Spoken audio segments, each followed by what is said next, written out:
चलिए आज के एक नए हिंदी के वीडियो में आपका स्वागत है।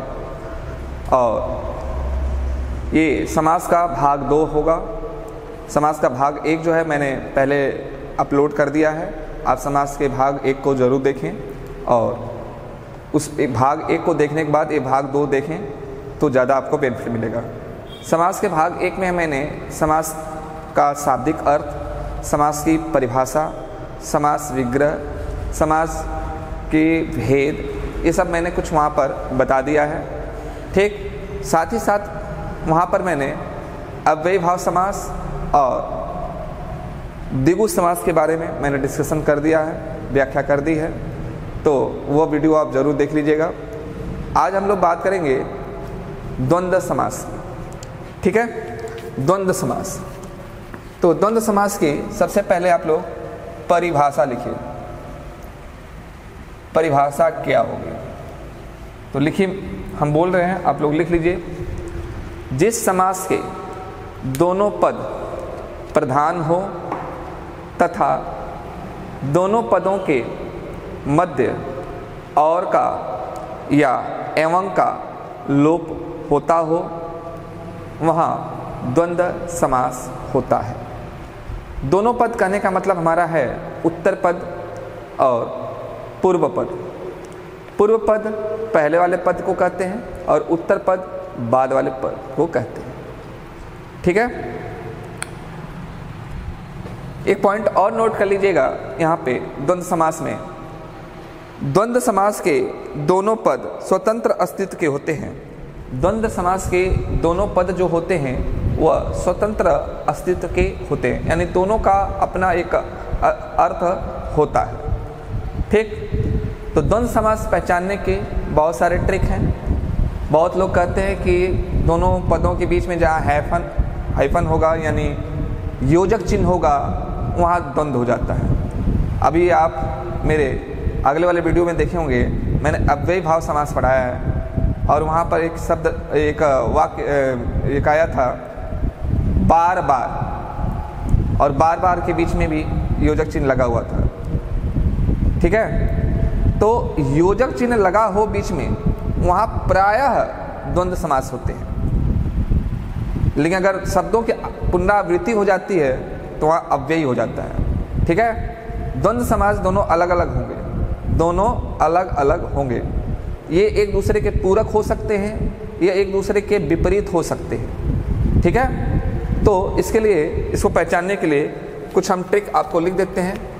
ठीक है, तो इसकी ट्रिक लिख लीजिएगा। इसकी ट्रिक क्या होनी चाहिए? नंबर 1 ट्रिक कहिए या नियम कहिए, दोनों पदों के मध्य, दोनों पदों के मध्य प्रायः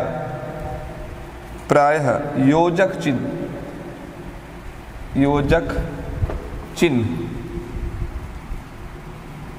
चिन्ह जो ऐसे होता है, छोटा सा योजक चिन्ह का प्रयोग होता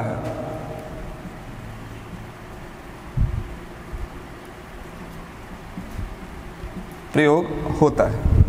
ठीक है, दूसरा पॉइंट लिख लीजिएगा,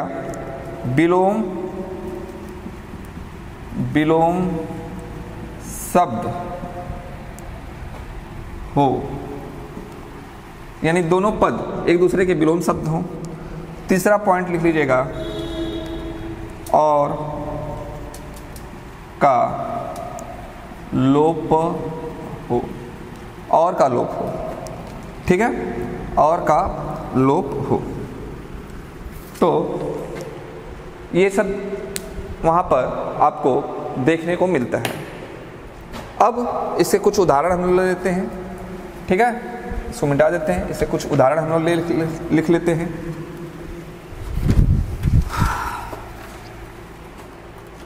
तो लिखिएगा, जैसे में एक तरफ लिख दीजिएगा समस्त पद, और इधर लिख लीजिएगा विग्रह। अब नंबर देके लिखिएगा समस्त पद में, जैसे में नदी बीच में हाइफन होगा यानी योजक चिन्ह होगा नाले। इसका विग्रह करेंगे तो होगा नदी और नाले, नदी और नाले। इसी प्रकार कुछ और उदाहरण आप लिख लीजिए, जैसे पाप पुण्य, पाप और पुण्य, गुण दोष, गुण और दोष, देश विदेश,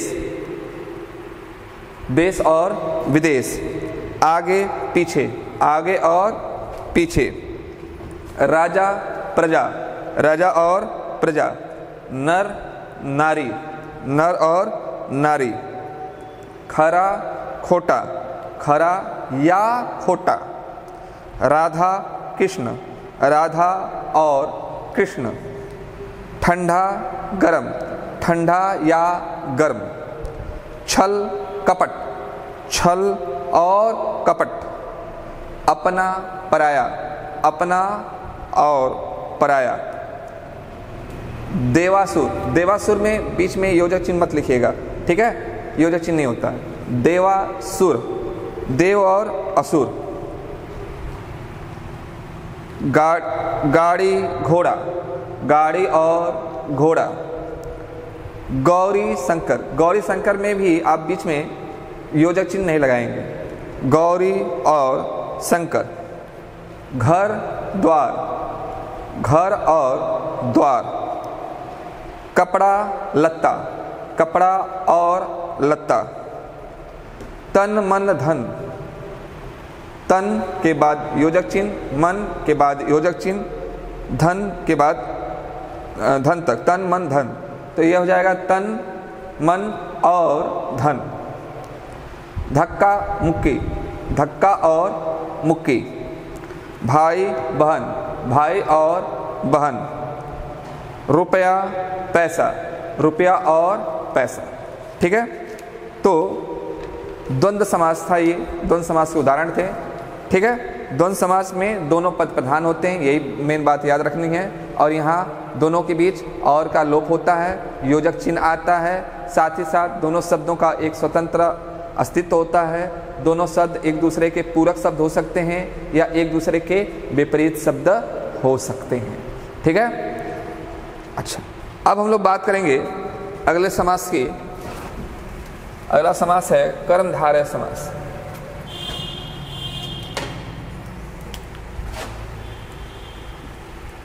कर्म धारय समास।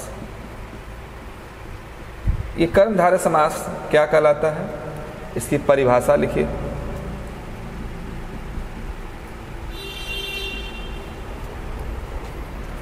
ठीक है, इसकी परिभाषा लिख लीजिए। लिखिएगा, वह समास जिसका पहला पद विशेषण और दूसरा पद विशेष से हो, अथवा एक पद उपमान और दूसरा पद उपमेय होता है, उसे कर्मधारय समास कहते हैं।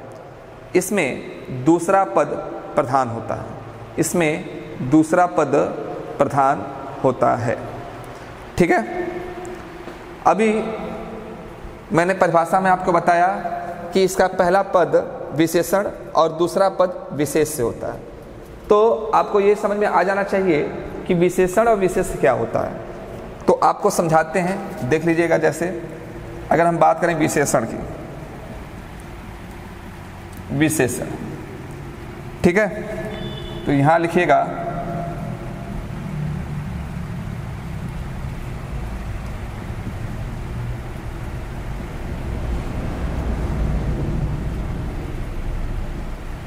विशेषता बतलाने वाला शब्द, यह विशेषण होता है। और विशेष क्या होता है,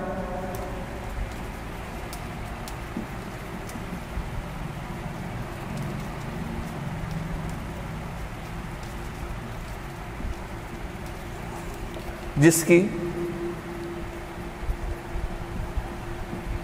विशेषता बताई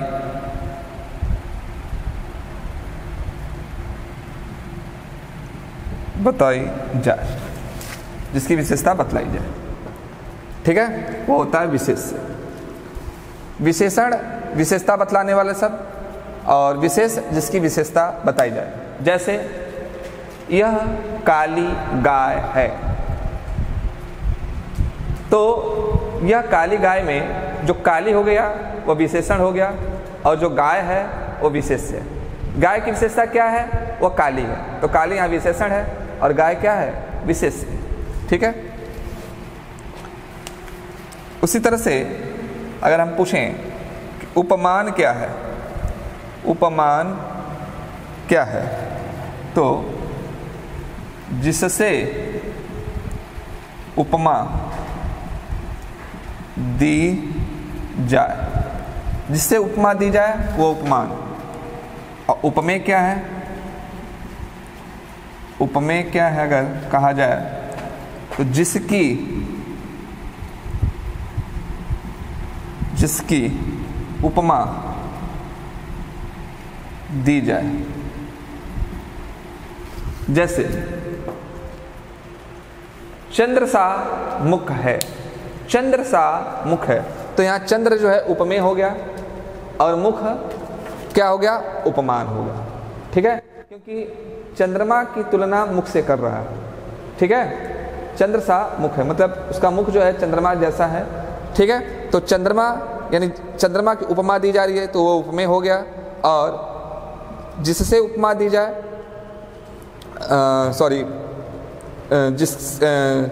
चंद्र सा मुख है, चंद्र सा मुख मतलब जिससे उपमा दी जाए, तो यहाँ चंद्र जो है उपमान होगा, यहाँ चंद्र जो है उपमान होगा, और यहाँ मुख जो है वह उपमेय हो जाएगा। ठीक है, उपमान होता है जिससे उपमा दी जाए, और उपमेय होता है जिसकी उपमा दी जाए। तो यहाँ मुख की उपमा दी जा रही है, तो मुख की उपमा दी जाएगी तो वो उपमेय होगा, और चंद्र से उपमा दी जा रही है तो वह उपमान होगा। ठीक है, तो कर्मधारय विशेष समास, कर्मधारय समास की परिभाषा यह बताती है कि वह समास जिसका पूर्व पद यानी पहला पद विशेषण हो और दूसरा पद विशेष्य हो, या एक पद उपमान हो और दूसरा पद उपमेय हो, वह कर्मधारय समास होता है। ठीक है, जैसे में अब इसका उदाहरण लिख लीजिएगा एग्जाम्पल में। जैसे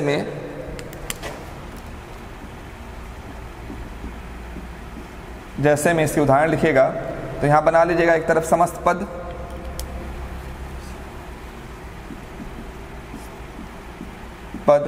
और इधर लिख लीजिएगा विग्रह। एक हम इसमें लिख दे रहे हैं, उसी तरह से सारे नोट कर लीजिएगा। समस्त पद में लिखिएगा नील गगन। ठीक, और विग्रह में लिखिएगा नीला है जो गगन। ठीक है, इसको 1 नंबर दे दीजिए। और इसी तरह से अन्य उदाहरण भी आप लिख लीजिए। जैसे दुरात्मा, बुरी है जो आत्मा। महादेव, महान है जो देव। पीतांबर, पित है जो अंबर। पर्णकुटी, पर्ण से बनी कुटी। कनक लता, कनक के समान लता। कर कमल, कमल के समान कर। घन श्याम, घन के समान श्याम। मुख चंद्र, चंद्र के समान मुख। नर सिंह, सिंह रूपी नर। ठीक है, तो ये कुछ उदाहरण थे कर्मधारय समास के। ठीक है, अक्सर हम लोग देखते हैं कि कर्मधारय समास को पहचानने में हमें कठिनाइयों का सामना करना पड़ता है। तो इसके लिए आपको एक तरीका बताते हैं, बहुत ही अच्छा तरीका है। इसको आप ट्रिक में लिख सकते हैं, ठीक है। उदाहरण देकर हम आपको बता भी देते हैं, तो इसको आप ट्रिक में लिख लीजिए, कैसे पहचानेंगे।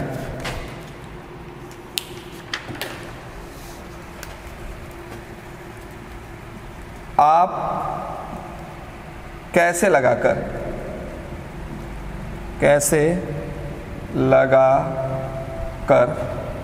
प्रश्न करो।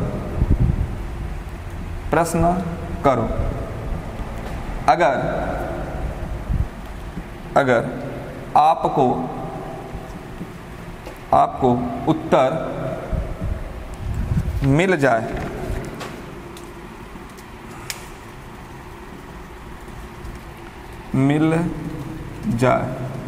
तो वह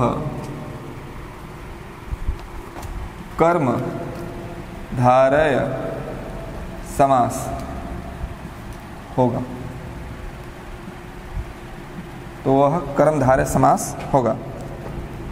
जैसे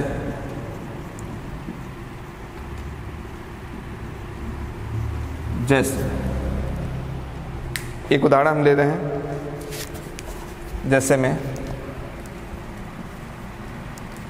मृग नयन, ठीक। तो यहां पर आप देखेंगे दूसरा पद नयन है और पहला पद क्या है? मृग है, ठीक है। तो अगर आप कैसे लगाकर प्रश्न करते हैं तो आपका प्रश्न कुछ ऐसा बनता,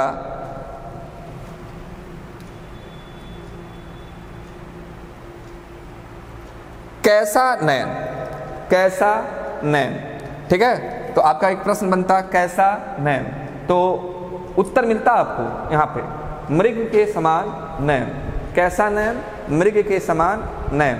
तो जब आप इसमें प्रश्न करके देखेंगे, कैसा लगाकर देखेंगे और आपको उत्तर मिल जाए तो वहाँ कर्मधारय समास होता है।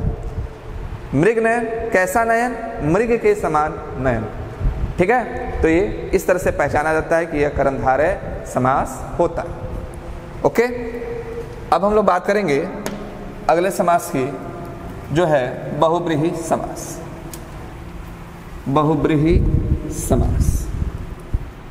ठीक है।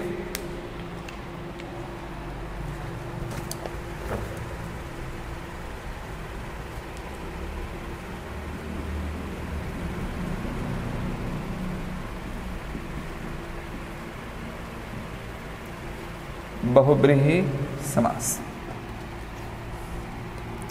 इसकी परिभाषा आप लोग लिख लीजिए।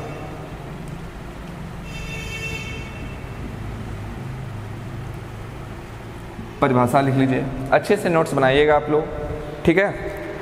आप घर पर बैठकर आराम से नोट्स बना सकते हैं और कोई भी प्रॉब्लम आए तो आप पूछ सकते हैं, ठीक। लिखिएगा इसकी परिभाषा, वह समस्त पद जिसमें कोई पद प्रधान नहीं होता है, वह समस्त पद जिसमें कोई पद प्रधान नहीं होता है, दोनों पद मिलकर किसी तीसरे पद की ओर संकेत करते हैं,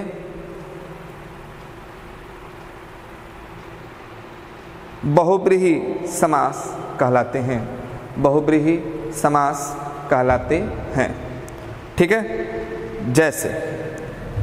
जैसे में उदाहरण देखिएगा,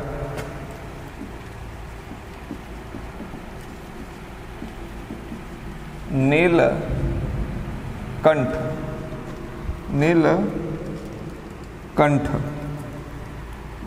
ठीक है। नीलकंठ, कंठ है जो नीला, ठीक। अगर ऐसे का आप तोड़े होते कंठ है जो नीला तो ये कर्मधारय में चला जाता है, लेकिन नीलकंठ किसको कहा जाता है? तो भगवान शिव को नीलकंठ कहा जाता है। कंठ जिसका नीला है वह है नीलकंठ, यानी भगवान शिव। भगवान शिव जो है जहर पीने के कारण उनका ये कंठ जो है नीला हो गया था, इसलिए उनको नीलकंठ कहा गया।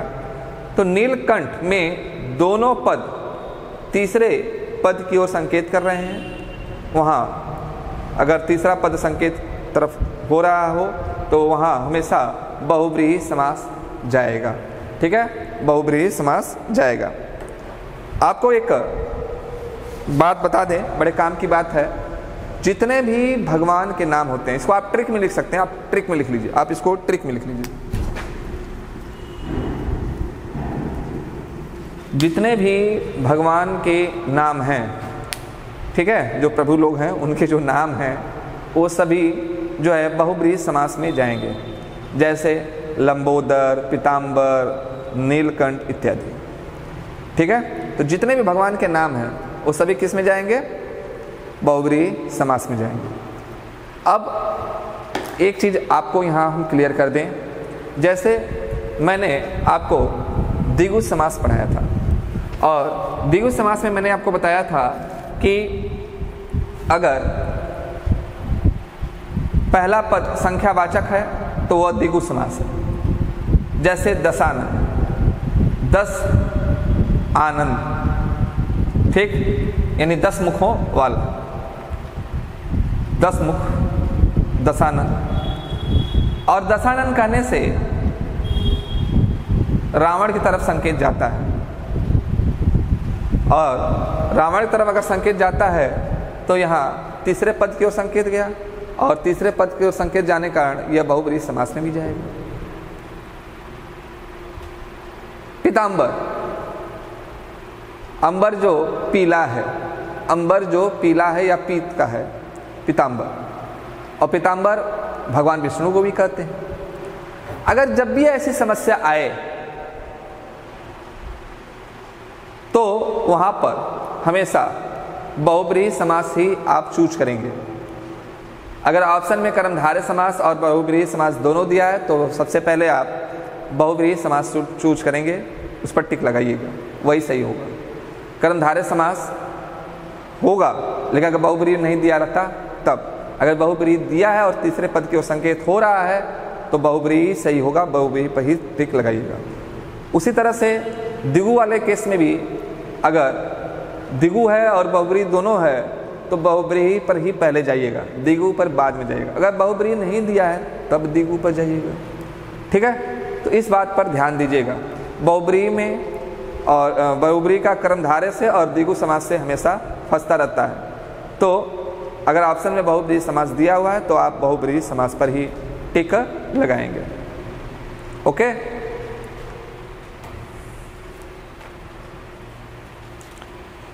तो इसके कुछ उदाहरण आप लिख लीजिए बहुब्रीहि समास के। इधर लिखिएगा समस्त पद,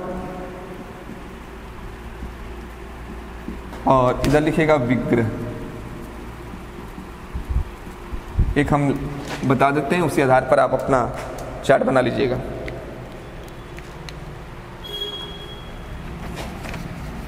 जैसे में पहला लिखिएगा लंबोदर,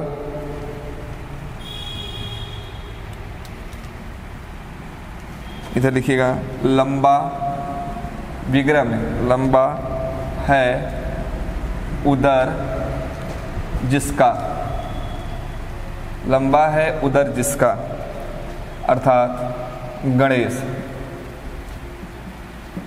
गणेश। ठीक है, लंबा है उधर जिसका अर्थात गणेश।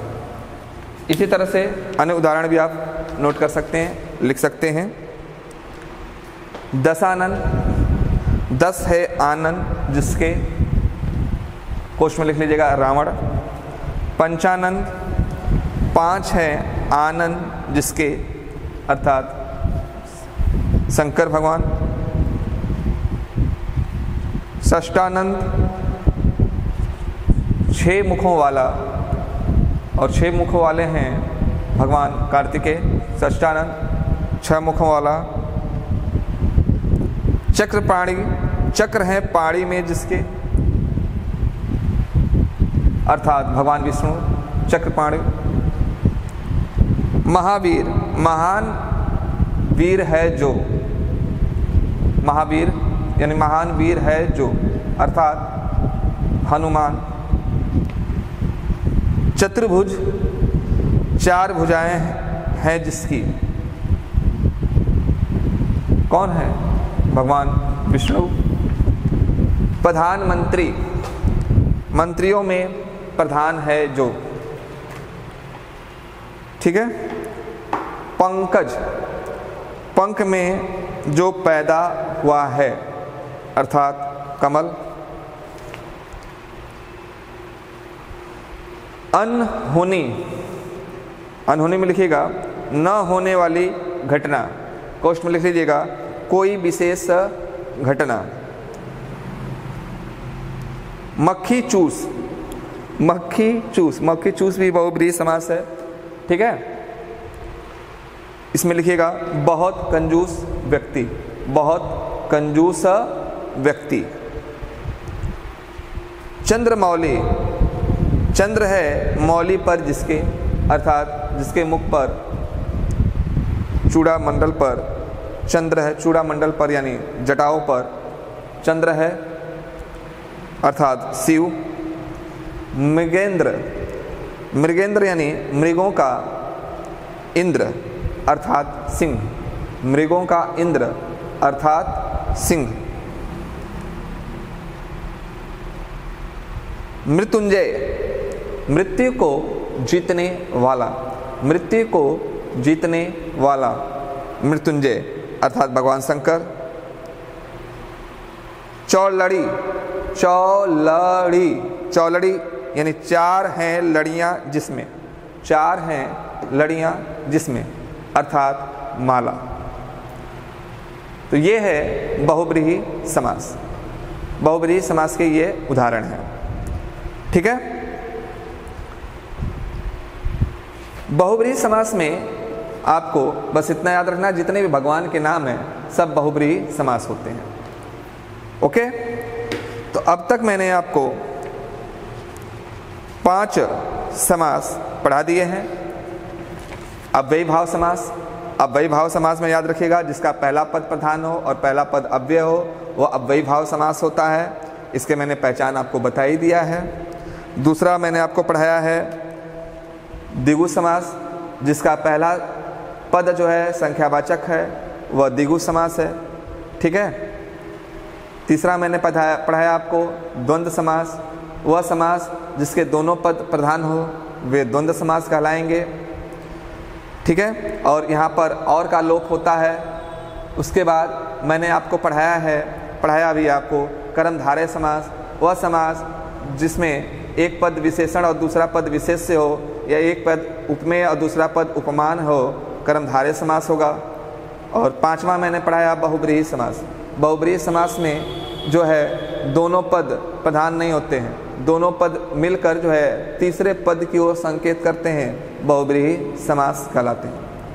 अब बचा आपका तत्पुरुष समास, ठीक है। तत्पुरुष समास, तो तत्पुरुष समास जो है ये लंबा टॉपिक पड़ जाता है, क्योंकि इसमें भी कई जो है इसमें भी भेद होते हैं, ठीक है। तो तत्पुरुष समास के लिए मेरा आगे वाला समास का भाग 3 देखिए, वहाँ पे तत्पुरुष समास आपका ख़त्म हो जाएगा, ठीक है। और वहाँ पे कुछ क्वेश्चंस भी हम आपसे करेंगे।